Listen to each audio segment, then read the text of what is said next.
કહેવાય છે ગાંધીજીની હડતાલ, નરસિંહ મહેતાની કરતાલ અને સ્વામિનારાયણની રાજધાની જ કહેવાય તો વડતાલ ધામ, જ્યાં ભગવાન સ્વામિનારાયણ સ્વહસ્તે લક્ષ્મીનારાયણ દેવ હરિકૃષ્ણ મહારાજની મૂર્તિ પ્રતિષ્ઠા કરી છે.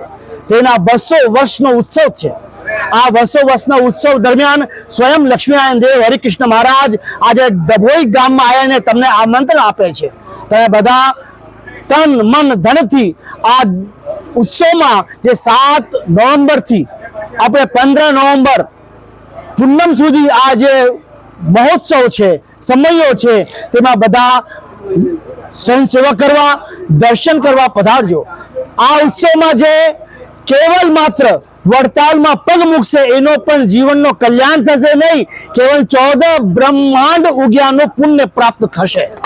તો બધા જ જાણ્યા અજાણ્યા પોતાના સંબંધી, સગા, ભાઈબંધ જે સ્વામિનારાયણ નથી તેને પણ આપણે પ્રેમથી આમંત્રણ દઈને એને લાવશું તો એનો જીવનનો પણ રૂડું થશે અને ભગવાન સ્વામિનારાયણનો આશીર્વાદ પ્રાપ્ત